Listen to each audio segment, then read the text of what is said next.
purely TVZ from here on out for him. DIMAGA will have a ZvT and potentially a ZvZ on his hands, but yeah, if we know anything about his ZvZ, he is a pretty solid player. Spear, a little bit more up in the air these days. He took a little bit of a break, I think, in the middle of the year.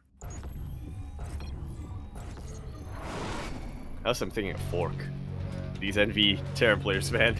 Anyway, we are going to be kicking off our second semifinals here on Data Under the Sea. I'm trying to remember this song from Independence Day, but I don't remember it, so I'll save it for the finals if we get this map again. Into the bottom left-hand corner map, spawning all the way in that bottom left-hand corner. We, of course, have our red Terran player coming out from the land of Korea. He is, of course, going to be representing Clan NV, but currently teamless. He is Spear. And spawning in the top right-hand corner of Data Under the Sea, we have the Ukrainian Zerg player himself representing Berserker Esports. It is DIMAGA. Speaking of Berserkers, welcome everybody from Ranger stream. Ranger with that raid, we definitely appreciate it, man. Would appreciate it a little bit more if you signed up, but we understand why you didn't. There's DreamHack OCE/ROA next week, so we understand, but you know, would be nice. Yeah. I mean, thank you so much, everyone, for tuning in from Ranger stream. We'll be seeing more of Ranger next week when it comes to the DreamHack main event. So thank you so much for tuning in. And again, there is that Match Arena page in the chat as well if you want to help support to this tournament. But we are still here to figure out who makes it to the grand finals, and I'm excited because honestly I haven't seen too much of DIMAGA's ZvT. Yeah, I've been seeing a lot of his ZVP. I've been catching glimpses of his ZvZ here and there, but not quite as much, you know. But we might be able to see it later on tonight against 3 Point, but first he has to get over the Trident. Yes, exactly. He has to get through all three, not just one, not just two, but 3 prongs, mate.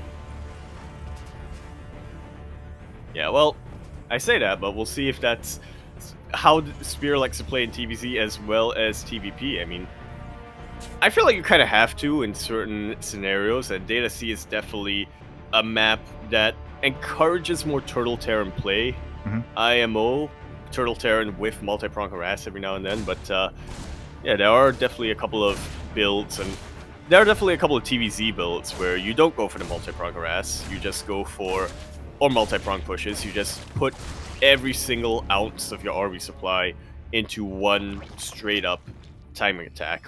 A single prong timing attack. I wish there was a phrase for like you know, a stick that only had 1 point, but yeah, I'm not sure what it is. I don't think there's a word for that. I don't think that exists. Now you have Trident for 3 points, right? Oh, now I get it. That's why there's 3 points. That's why it's called 3 Point. Yeah. He wants to be a Trident as well. We're piecing it all together. As we do see a fairly standard opener here, it is going to be a 1-1-1 into 3cc. Nothing too crazy. We're going to see a bit of an add-on swap. But because we're seeing this, it looks like we are going to be seeing a bit of a Banshee opener. Yeah, with a couple of Hellions, potentially Hellbats if Spear decides to go that way, but yeah, we'll keep our lookout for the Armory from here. And yeah, he is actually committing 2 Banshees. Yeah, there we go. Cloak is on the way. This is very well hidden, by the way, so DIMAGA, even if he dips in with his Overlord, he's going to have a hard time figuring out what is going on. The first Overlord is already a little bit weakened here at the natural, so yeah, he's going to have to, at a certain point, play this out safe and throw down some safety spores, as again, he just is unaware of the opener at all. Yeah, meanwhile, Spear's just doing everything he can to be annoying here to DIMAGA. He's already scouted the 3 bases. I guess he is on the lookout for what the tech choice DIMAGA will eventually throw down is, but now is not the time just yet.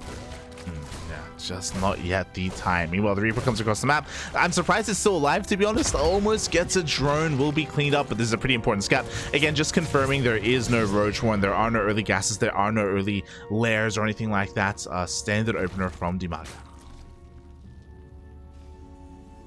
Yeah, pretty standard opener, but not very standard SimCity though. With those Evo chambers. Yeah, I'm curious as to why we have our Evo chambers at the at the third base and not as a wall at the natural to try and stop any kind of Hellions. I mean, to be fair, at this stage of the game, like, we know that there isn't any big commitment to Hellions, but they go into the natural anyway. Yeah, zero resistance whatsoever, and they're already able to roast a couple of drones. They're starting to line up a little bit. 5 workers go down here for DIMAGA, and this is before the Banshees even hit. Yeah, exactly. Already well worth it here, bearing in mind it was only 4 Hellions in total, so they do manage to get 6 drones in the end. Meanwhile, across the map, we have these 2 Banshees coming out already through the center, and DIMAGA, does he have spores? He has 1 in the main, 1 in the natural, and 1 in the third. Whew! Playing it safe. We'll see what he's able to get done with his control as well. Already able to deny a couple of creep tumors, and oh, decent targeting on 1 drone, but even better positioning on these queens for DIMAGA. Ooh. 1 Banshee doesn't go down. Okay. Oh, yeah, in the end, the Banshees survive, but they haven't been able to pay for themselves. Like, DIMAGA is well prepared against them. Ooh, but they're going to be able to shell away at this spawning pool. Would be a little bit annoying. We do have enough energy for Transfuse, and the energy is going to run out on these on these Banshees pretty soon. Yeah, no detection, no detection, no detection. But they are chased away, and they are able to stay alive regardless. Yeah, as we get back into a normal game here, we have our 3 CCs, we have 5 Raxes in total, nothing too crazy here from Spear. Again, just applying pressure across the map, keeping DIMAGA busy as he works on his bio army. And his upgrades are just about on time as well. He already has Stim, he's working on 1-1 and combat shields. Armor's going to be finishing up pretty soon, and yeah, not too long from now, we should be seeing Spear go for his initial thrust. And we'll see how good that thrust is going to be. As what's interesting to me is that we don't really have a mass commitment into 8 Raxes. We do only have 5 for the time being, so it looks as if Spear is looking to get into a bit of a longer game. There we go, there's that 4cc, so looking to get into a more macro-oriented game here. DIMAGA likewise is going to be meeting him, so just a much more straight-up Bling Bane versus Bio. Oh, nice target firing on a couple of those Banelings. Decent positioning on that tank as well. Once again, really good target firing coming out from Spear. He's hiding himself in this corner right now. No! Real good targeting on those medevacs by DIMAGA. A very good trade in terms of the army supply for Spear, but he hasn't been able to get any economic damage done. Exactly. At the same time, the Banshees try to dip into the main base, but DIMAGA was ready and waiting with his queens. A very nice positioning so far by DIMAGA. And now, after deflecting that first push, he is free to drone and tech. That is where the Hydrogen as well as the Infestation Pit come into play. Yeah, there's really nothing for DIMAGA to worry about after deflecting that initial drop of supply. Yeah. And sometimes on a map like DataC, you know, the Terran player is on a little bit of a timer here, so DIMAGA is just trying to make sure that he makes that timer as short as possible with his tech. Yeah, I mean, taking up as quickly as possible. I mean, DIMAGA is honestly looking in a really good position right now. Like, he was able to deflect the 1-1 drop pretty easily. His creep threat has gone unhindered. Like, Spear just hasn't really been able to be too active at all. We have a 5th base on the way as well, and DIMAGA is now free to drone up to 80+ drones and even get into a lurker den pretty soon if he wants to. This is the end game economy here for DIMAGA. This needs a couple more bases, and yeah, he doesn't have to worry too much other than defending from a bit of drop harass. It is going to be tough to break a Terran player, though. Yeah, it definitely is. That's the one of the big advantages of Data Under the Sea, is the fact that these 4 bases are very well defended, very well fortified because of the high ground and because of all the choke points. So breaking in isn't really going to be feasible, but that's why DIMAGA's taking up, and that's why DIMAGA is going to be more concerned about denying a fit. Yeah, it's really the win condition more often than not when it comes to DataC TVZs. On 5 bases, the Terran player is safe on economy, or stable on economy, rather. can trade as efficiently as possible, and yeah, the units just don't stop getting pumped out. On 4 bases, though, Terra's gonna have to be a lot more careful with gonna have to be a lot more careful with how they trade, and yeah, can't afford too many big losses in supply. Yeah, exactly. As DIMAGA's already maxed out. Bearing in mind that this is with Lingbane Hydra. You know, he's not taking up into lurkers yet, just working on 3-3, working on adrenal glands, working on, I imagine, Vipers next, as he doesn't quite have any Vipers yet. So yeah, everything's kind of looking pretty solid here for the time being. Where I'm looking more at Spear to try and really round out his own army. Like, he's got some bio, he's got some tanks, sure, but he's also being spread a little bit thin, and at a certain point, like, I don't know if there's anything that's going to be able to stop DIMAGA. Not yet. Yeah, a couple of ghosts would be nice. Depending on how DIMAGA takes up, maybe Liberators would be useful as well, but for now, Spear is just rocking Marine Tank Medevac and nothing else. Yeah, he's going to be trying to work up and take up as well, but here we go. The first drop almost gets surrounded as well by the Lingbane. We're really lacking a lot when it comes to the anti-air, so we can't really deny too many of these drops. But Spear is working now on Widow Mines, which will help a lot against the Lingbane. He's working on Ghosts. I'm worried that the Ghosts are a little bit too soon. We don't have any Lunkers. We don't have any Vipers. Like, Ghosts against Lingbane, we don't want to overinvest because it's not really what we want. You know what we do have, though? But a lot of bases that don't have detection. And a prime for nuking. True. Get Ghost just for nukes. You're not wrong. That could work. There is a world where maybe that works. But yeah, he just needs time to get there. Meanwhile, DIMAGA very careful not to engage here too quickly, really respecting Spear's position. Yeah, I really do appreciate kind of how he's been able to approach this. Ooh, is gonna be able to clear up some of these drops.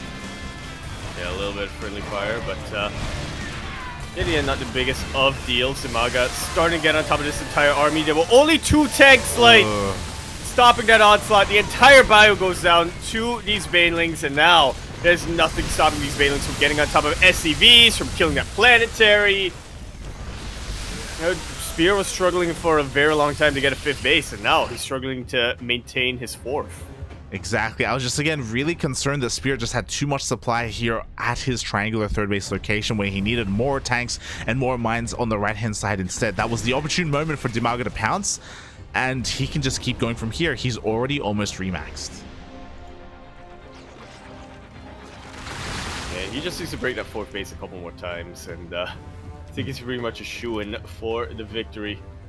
Spear hasn't quite been able to trade as efficiently as he would like in this position. Yeah, like, he just hasn't been able to get any drops off. He hasn't touched the economy of DIMAGA at all, other than the very beginning of the game with the Hellions, right? The Hellions, that was a good start, don't get me wrong, but that was kind of it. We do have finally a drop headed in towards that main base, and it is going to be able to abuse the fact that we don't have any mutas. Ooh. Not going to be able to abuse the fact that there are Hydras on the map now, however. It's a nice chunk of supply just taken out of commission before the fight even begins here. DIMAGA once again converging on top of this army. There aren't that many tanks or Widow Mines in this position.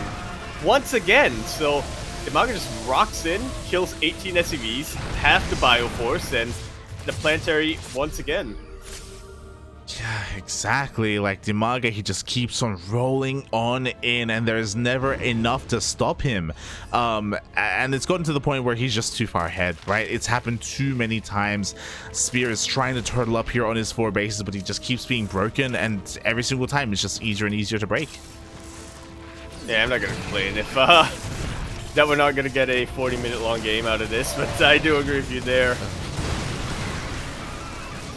DIMAGA has met his win condition, has met and maintained his win condition for long enough that I really am not convinced how much longer Spear has in this game. He's continuing to pump out more and more bio, but like you said, DIMAGA is pumping out 70 links, now 80 links at a time, taking out everything he needs to. GG, DIMAGA takes game number 1. Wow, in a very comfortable fashion. Like, outside of the early game, I don't think he was ever really sweating. I don't think he was ever really under too much pressure at all. Yeah, he lost a couple of drones to the Hellions, but once he deflected the initial drop coming up from Spear, I just think he maintained the lead for long enough that it really wasn't a lot that Spear could do to catch back up. That's why he was trying to turtle, man, but unfortunately for him, his turtle had a soft shell. Oh. Yeah, a little bit unfortunate there. I mean, it just goes to show how momentum-based ZvT can really be.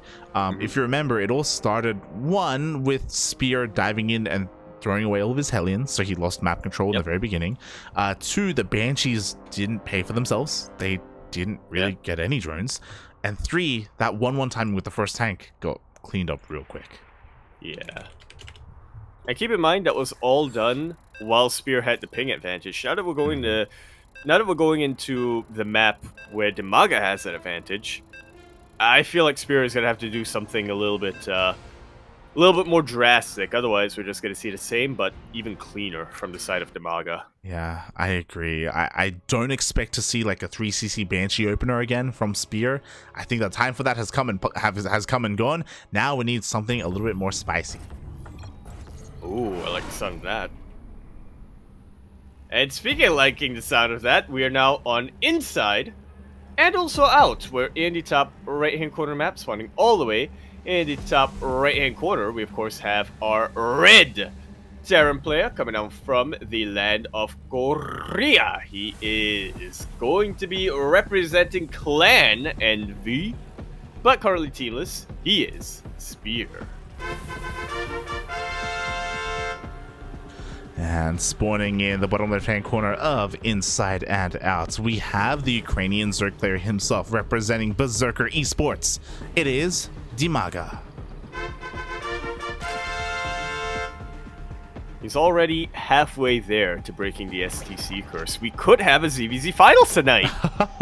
We could have, for the very first time in the entire year in Sparkling Tuna Cup history, we could have a ZvZ Finals. We are so close.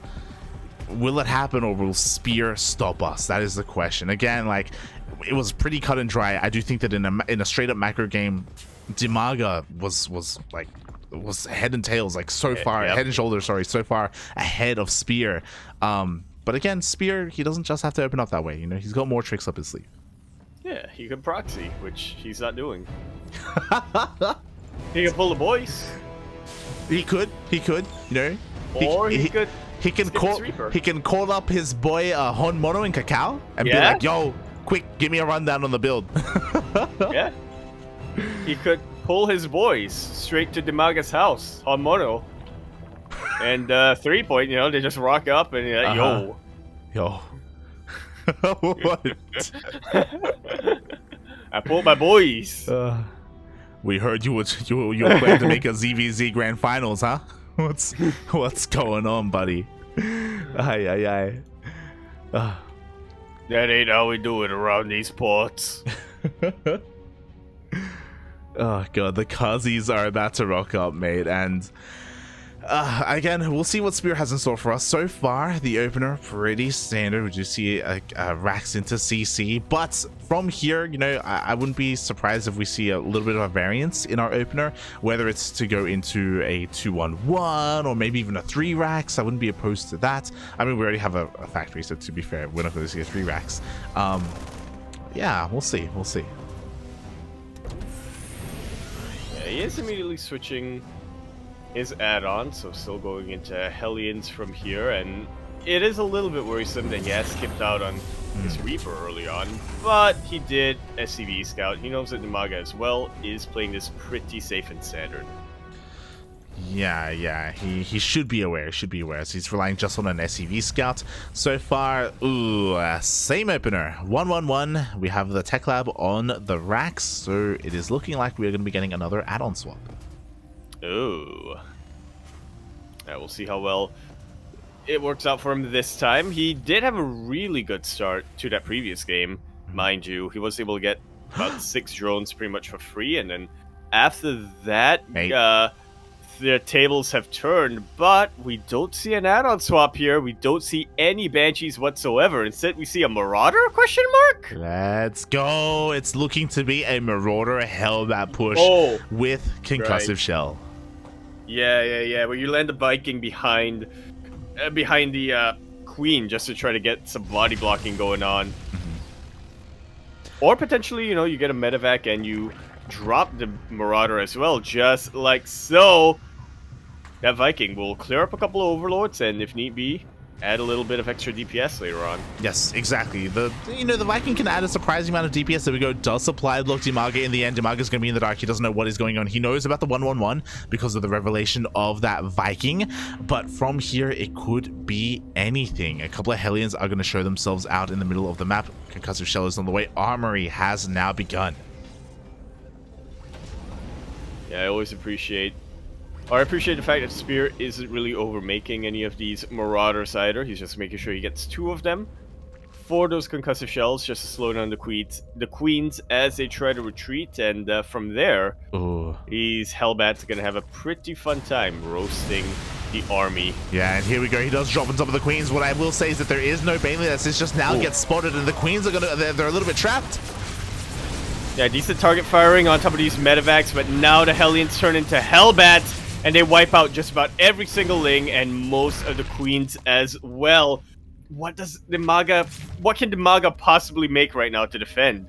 +1 Carapace is still a long ways off. Yeah, he can only make Lings and Queens. That is all he has access to. He was being greedy. He skipped that Baneling Nest. He was hoping that he wouldn't need it. And now the Queens are falling like flies. There's only 1 Marauder left, to be fair, but 1 Marauder is sometimes all you need. A couple more Lings are flooding on in. They are dealing slowly with these Hellbats. Yeah, but at the end of the day, there's still a couple of them left. Enough of them to really roast the mineral lines. But I want to point this out. Looking at the units lost tab, DIMAGA has not lost a single drone until now. Oh, exactly. His economy has been left intact. There we go. The reinforcing Hellions get cleaned up. Everything gets cleaned up. DIMAGA holds with a great drone count. Whoa. He did lose a lot of queens earlier on, which is, of course, a little bit regrettable. It will have a bit of a knock-on effect as this game continues, but he has a stable enough economy that he can realistically recover from here. He is teching up, getting his lair as well as his Baneling Nest. He is making sure he gets his upgrades. Yeah. I don't think Spear has done enough damage. Not at all. I'm shocked by how well DIMAGA was able to defend, despite the fact that he didn't see it coming, despite the fact that he didn't have a Baneling Nest, and he lost 3 queens almost immediately because the Marauders were able to jump on top of everything. Like, that was kind of almost the ideal start for DIMAGA, sorry, for Spear. It's rally. Yeah, like, again, maybe you could argue that maybe Spear should have gone for the natural base or something, or maybe gone in straight into a mineral line afterwards to deal economic damage. DIMAGA does recognize and he will pull the drones back, so some lost in time, but like we need more here in favor of Spear if Spear wants to come back in this series.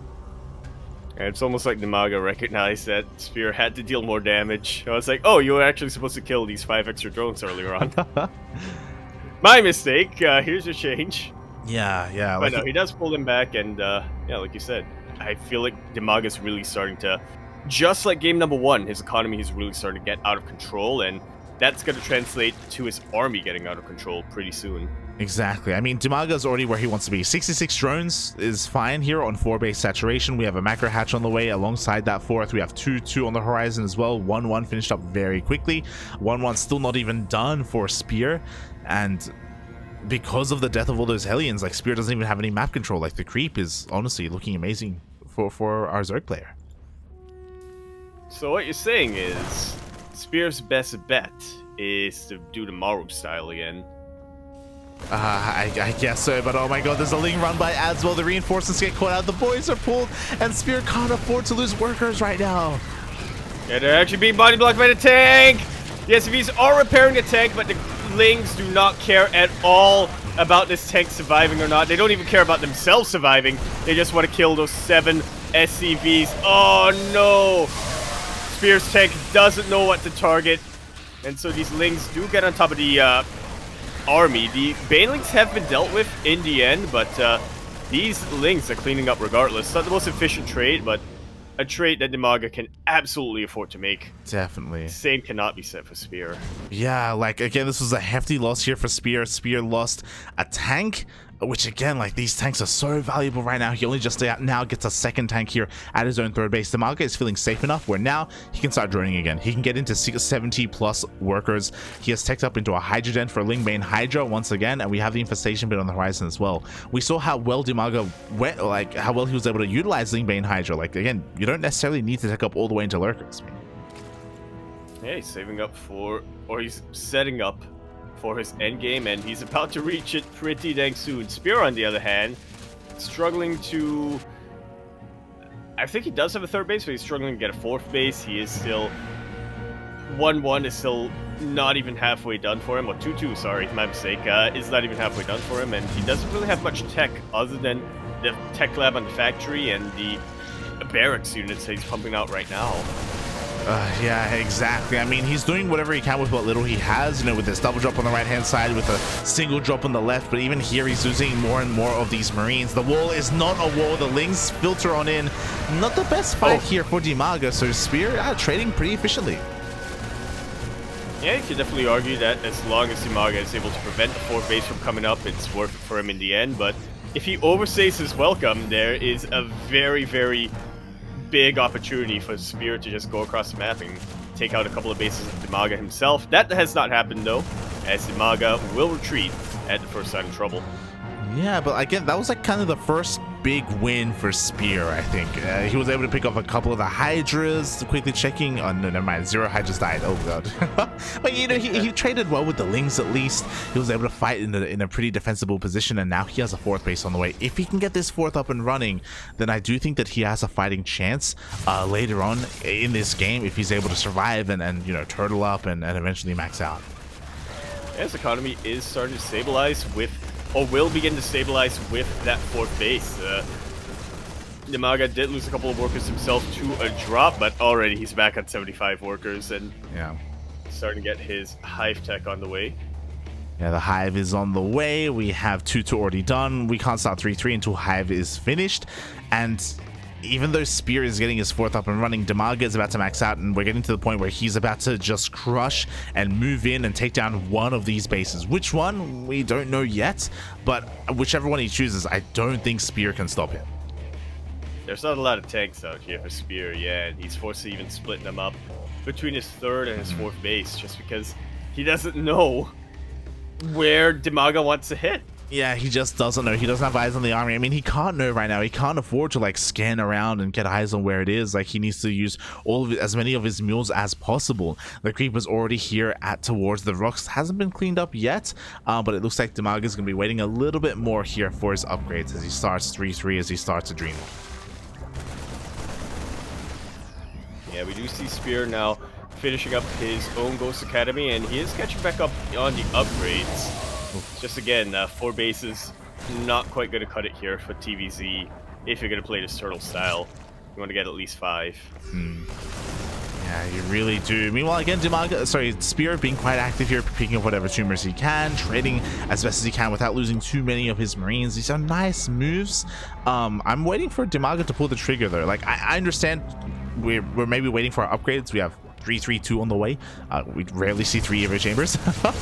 And maybe DIMAGA really wants like the perfect Lingbane Hydra army. But I do think that he's giving Spear a lot of time, and Spear is closing the gap. Yeah, at the very least, you know, I want to see a couple of run-bys or harasses from DIMAGA, but like you said, Spear is closing that gap in terms of his supply, and he is catching back up when it comes to the income.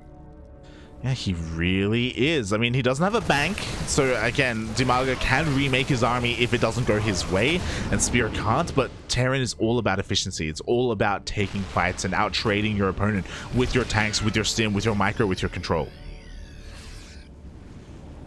And that's exactly what Spear is counting on by the third base location, which is exactly why DIMAGA turns around and opts for the fourth base instead. How well fortified is that fourth? Not very, but we do have a wall being set up, so that may be enough of a deterrent here for DIMAGA. Yeah, we have 3 tanks in total, but here we go. The Lingbane's rolling on in. The wall is not a wall. The base is going to be floating, and the tanks are going to fall. Yeah, a lot of the bio still survives, but the planetary does go down. Banelings finally get dealt with. Very efficient trade here for Spear, but DIMAGA has remaxed. Yeah, exactly. DIMAGA is going to rematch. This is going to trigger a massive counterattack, by the way, for Spear. What's important is that DIMAGA wasted a lot of his banelings, and even though he's remaxing, it's going to take a while for those links to morph into banelings. So here we go. Spear is, in a way, kind of going all in.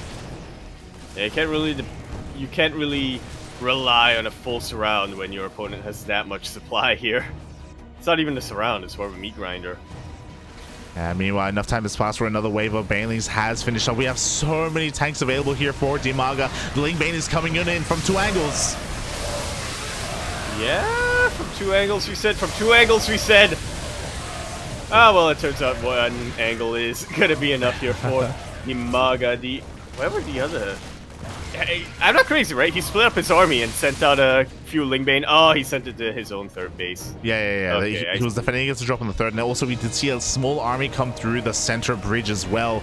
And Spear's army gets completely cleaned up against the upgrades were just a little bit too good for DIMAGA. The positioning as well. GG gets called, and DIMAGA takes the series 2-0. He will break that STC curse and will give us a ZvZ finals.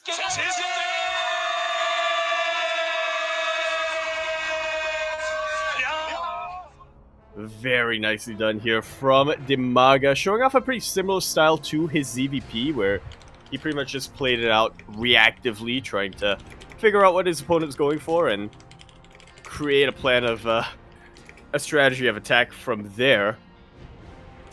Hopefully that's solid enough to carry him in ZvZ as well. He does have a very tricky opponent ahead of him in the grand finals. Here we go. It's a first for Sparkling Tuna Cup. It's the first time in a long time that we've had a Zerg in the finals, and now we even have a ZvZ grand finals for the first time in history. So all it took was for the majority of the Protosses and Terrans not to show up.